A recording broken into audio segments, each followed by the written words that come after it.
Hey guys, AlduicS here, and we're back with Season 3, Episode 12 of Iruma-kun. So our boy acquired the Seed of Beginning, the Seed of Friendship, all because with Nafula's help, he was able to pass Toto the Genie's trial, all to impart something he didn't know. A story, a tale, a joke, it didn't matter what it was, as long as it could move the heart, it was something that this genie, with the vast amount of knowledge he had, didn't know about. And what did he do? Reenact First Love Memories. The way it keeps coming back into the story, the way it keeps having this importance to it, and how it's still so absurd. One of my favorite aspects of this entire series. It's so random. It makes me very happy to see it just constantly touched upon. It's not a one and done situation. It's not forgotten. No, it continues to be expanded upon. It continues to get even more weird. It gets more outlandish with every plot point we learn about in this manga. We don't even know how many volumes it ran for, but apparently Omri has majority of them, and our boy did write and draw for most of them, if I'm not mistaken. I believe they touched upon that in season 1. Either way, will Lead get the Vase of Ending? Because they did split the party, so I wonder what his trial is. Are we going to focus on his trial and see if he'll get it? Because once they have those, they need to grow it, and then they technically win, unless they need to transport the grown legend leaf, or is it an automatic victory because it gives them 100,000 points, which is 50,000 per person in there, which is pretty much about what Omri and previous winners got, because Omri got like 55,000 if I'm not mistaken. Either way. And we also have Orbus, who is actively hunting the Misfit class. So I'm very curious why. Is he removing the biggest obstacles towards victory? Is it out of jealousy, or is some other reason? Because he managed to get Jazz and Alistair disqualified because his ability, his bloodline ability, is trauma. It shows them something they didn't want to see, something that would bring out a certain emotion towards them and make them attack them more than likely, or at least incapacitate them. So, with the foreshadowing from Omri, who was very worried about him, are we going to have Iruma encounter Orbus next? Either way, before we hop into the episode and find out what's going to happen next, check out my links down below: my Twitter, my Twitch, my Kitsu, my Patreon, my Discord, my VOD channel. Support me on all those platforms. Make sure you have a like, comment, subscribe, hit that bell icon to be notified when I upload next. It does help, guys. And let's go. And it's also very nice. Our boy did make some more friends, both Nafula and Toto. Sometimes kindness is a boon. He was able to avoid fighting most magic beasts because of Nafula's stench.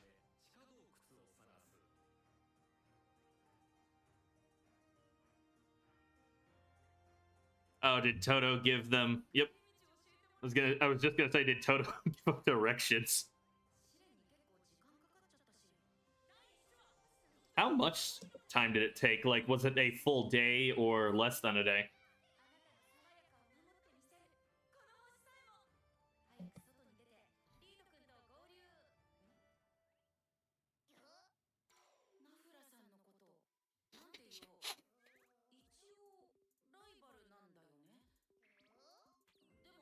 But you're friends now, because you treat her normally.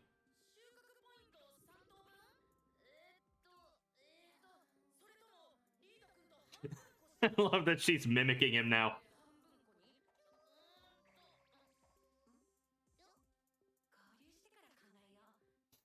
That's adorable.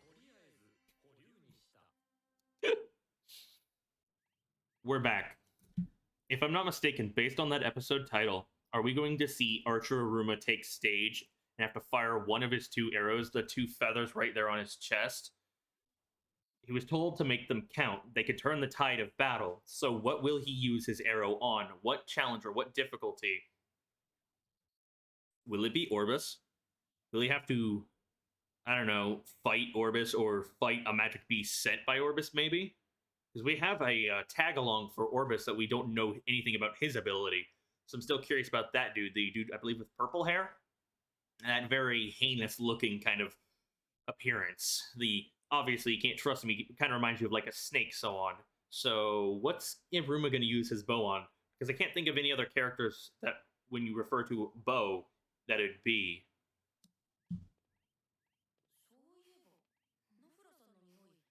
Oh, you got used to it.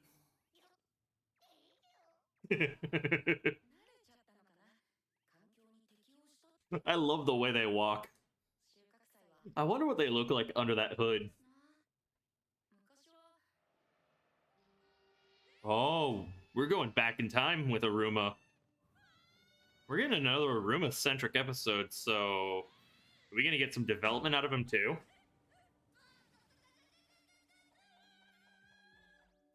This boy had some serious bad luck. But it also just came down to his shitty parents.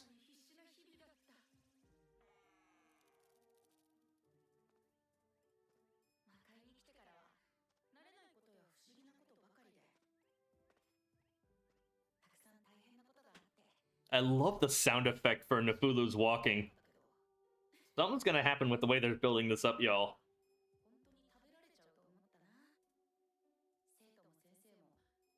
It could also just be a small recap because we're at the very end, the last episode of Core 1 for Iruma-kun. Because the next episode will start the second core. We'll start Winter 2023's run.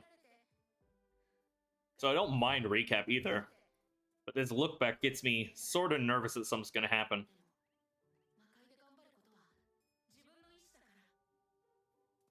Oh, that's cool. The way it lights up. Alright, I like this environment a lot. It's very exhilarating. So cool.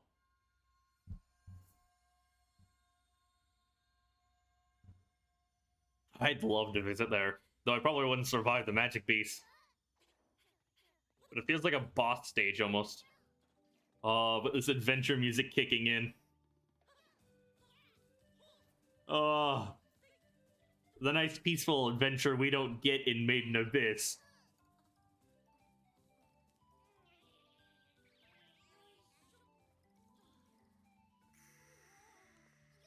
Trauma just affected him. Orbis is here, because that's the same visual effect when Jazz started to feel the trauma. So what's going to happen? Will it involve his parents, his backstory, or something else? Maybe being thrown away.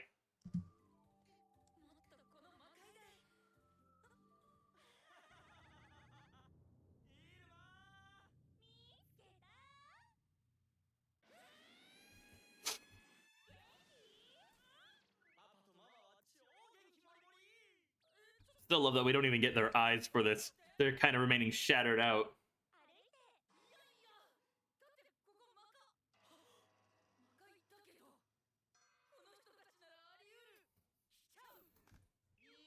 Is that how absurd they are?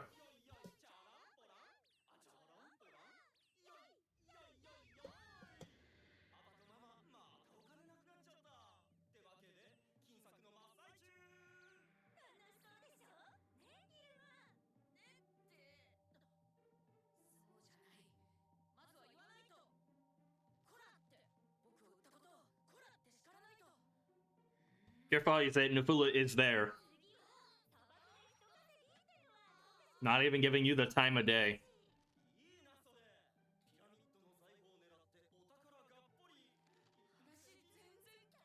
Iruma's parents were absolute scumbags.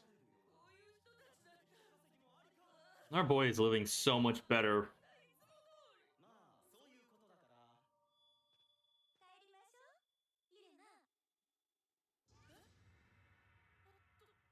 Oh, so that's the trauma, them trying to take him back or make him leave.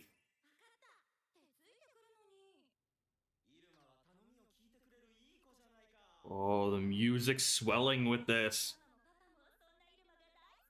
Because he didn't know any better, so fuck y'all. Oh.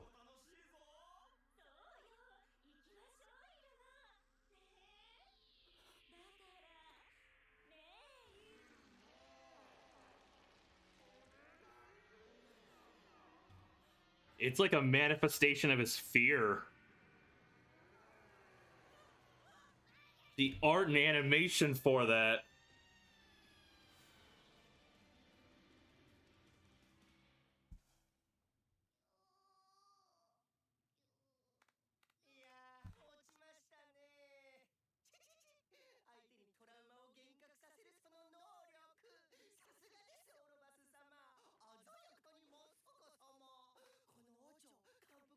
Very brown nose kind of character.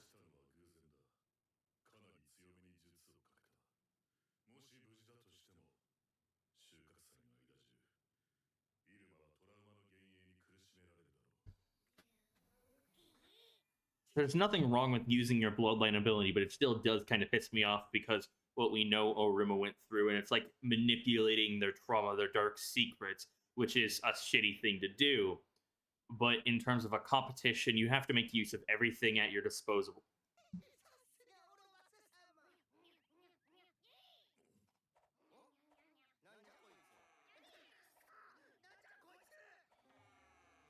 I love that Nafula's actively angry on Iruma's behalf.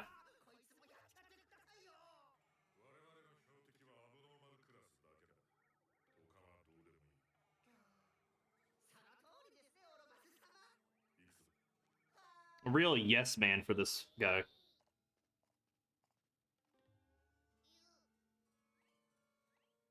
Wonder what Ocho's shtick is other than being a yes man. Does he plot something else, or does he have what's his bloodline ability essentially?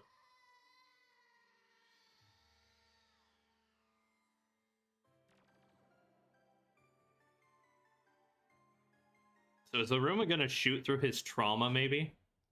Will he be inspired by Bachiko's words and use his bow to change this tide right here?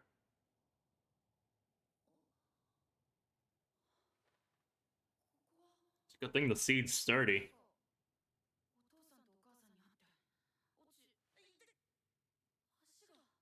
You're very lucky that's the only injury you seem to have.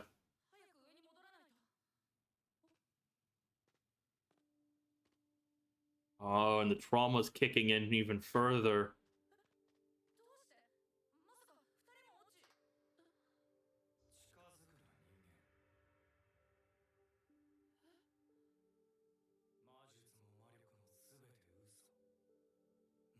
I doubt they'd ever say that. We know how wholesome they are. No one would mistreat you like this, Iruma. At least from what all the characters we've seen here. But it's that traumatization, that inlaid fear. Hummery now. I mean, she knows you're a human, so she wouldn't say this. She still loves you regardless.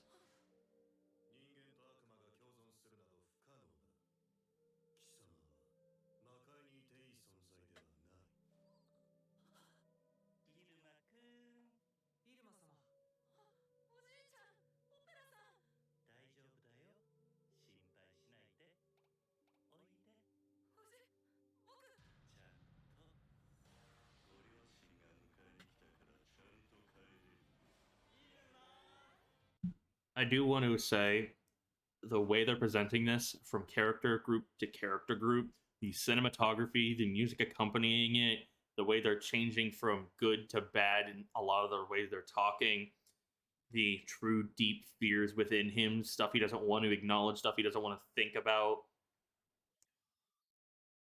I did not expect such an Aruma centric episode with this focus on what he truly fears.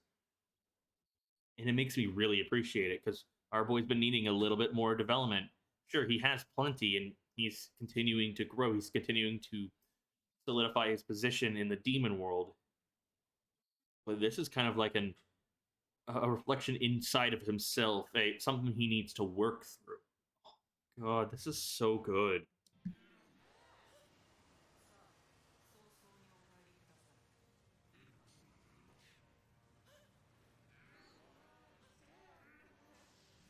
Don't believe them, though, Iruma. You know none of them would say that. Not even Kalego, who's your familiar. Sure, he acts in spite a lot of the times, but he still tries to have the best interest of everyone. Actually painful hearing this from him. Hearing his panic, his panting, the fear. This actually hurts, y'all.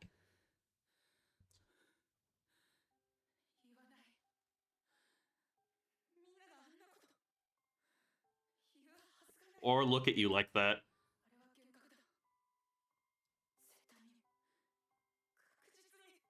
But it's that small seed of doubt. Or at least that... Yeah. It's that fear that prevents you from acting upon what you know.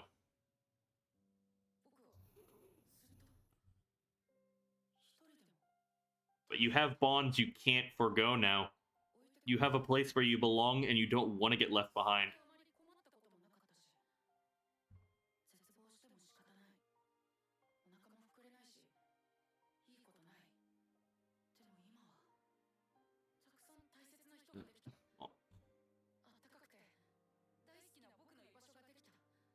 This might be one of the most beautiful and heartbreaking moments of the entire series.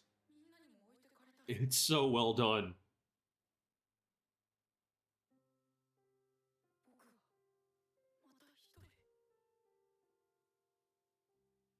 It's actually going to make me tear up.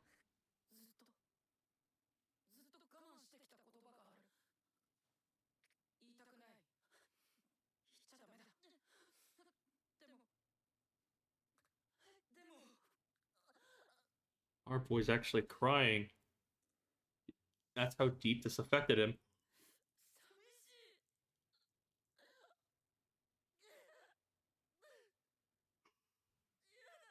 Oh my god.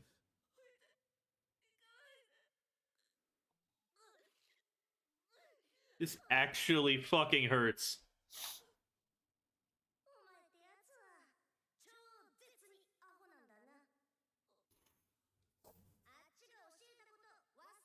And it's that inspiration from Bachiko that'll help you turn the situation around.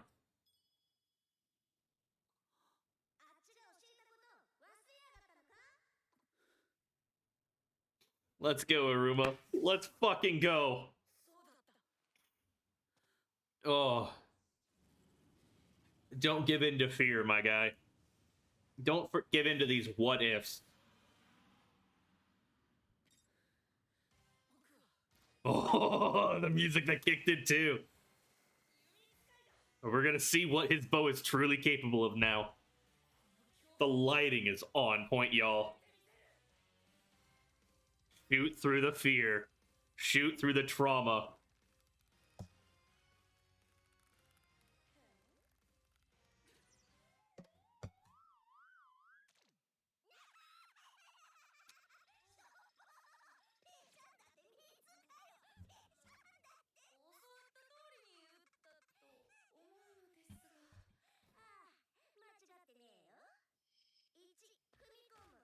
First, take a step. Second, aim. Third, fire. It's really good to see the extra training, because we did skip past this to get into the Harvest Festival. But it's a good way to build up the anticipation to see it. Oh.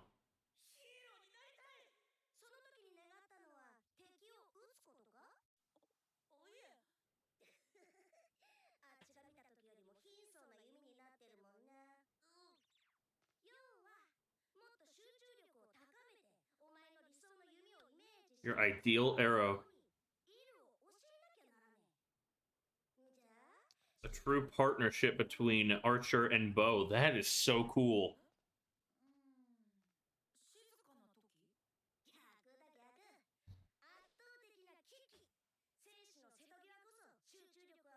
Yeah, that's very true. I've heard that in many situations.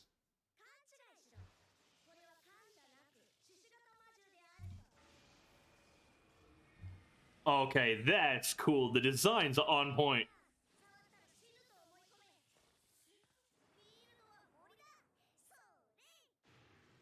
Talk about intensive training.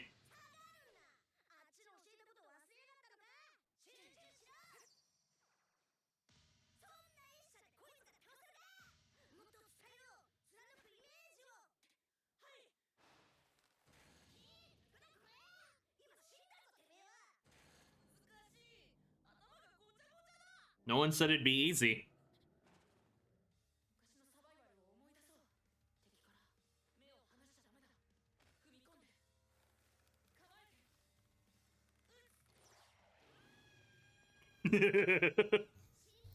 God, this training is so cool.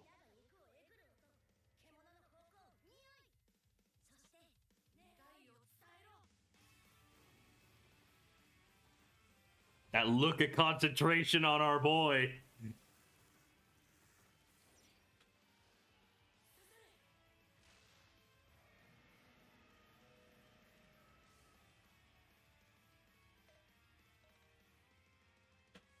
Now it's about recreating this, but on to the next level with this trauma.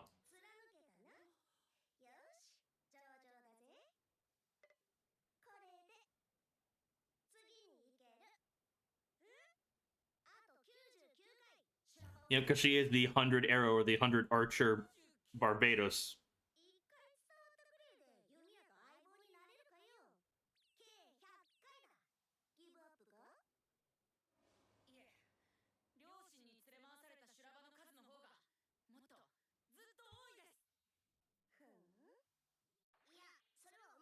Yeah, absolute scumbags.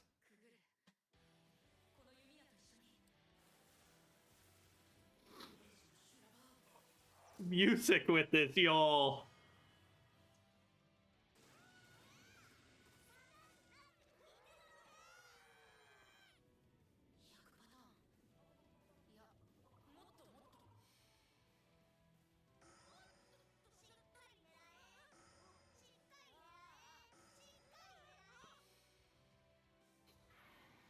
Okay, that's cool. That's a cool magic beast. Those almost remind me of like Zubats. I love the way she's running. All right, this is really cool training, y'all. Might be my favorite training.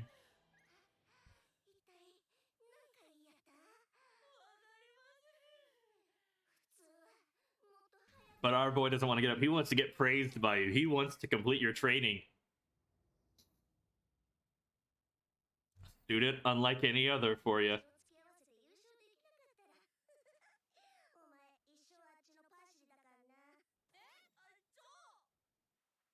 Oh, oh, that transition though. The art, the visual effects.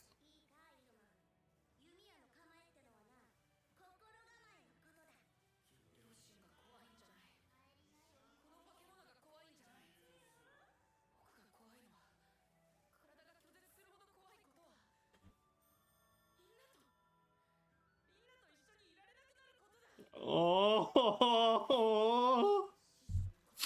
God, this animation is really good, y'all. Studio and the production staff have cracked. They are going above and beyond.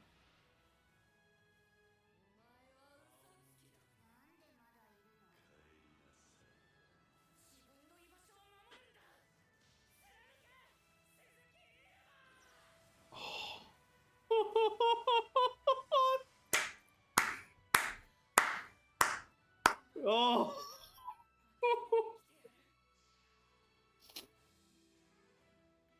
Oh.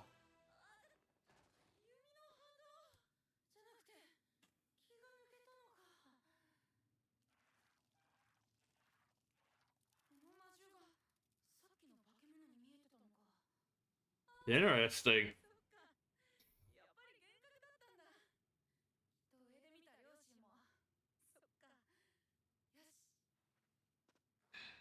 But you got it out of the way.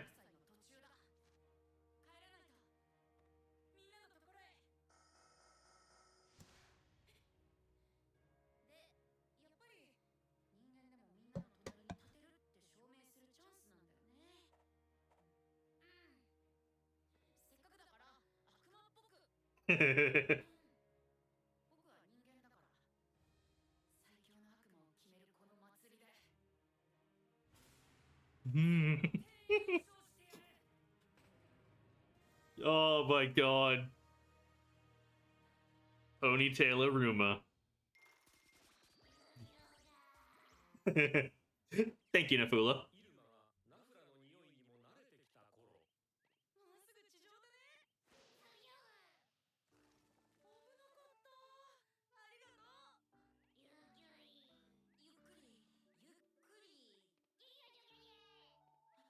I do wonder if we'll ever see underneath her hood.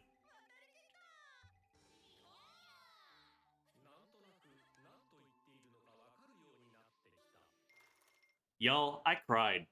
I teared up. It got me feeling those hard-hitting emotions because our boy had to take a serious look at himself and confront his trauma, his innermost fears, the stuff he doesn't want to acknowledge, the stuff he'd rather not think about. But it all came to a head. It all came out because of the trauma bloodline ability. And he was able to overcome it. He was able to be inspired by Bachiko's words, which we even saw their training. We hearkened back to it. We saw what was skipped over to get into the Harvest Festival. And it makes me very much appreciate what we just saw, because he stuck through it time and again, all to make 100 bullseyes, all to make 100 piercings, so he could become a true partner with his bow.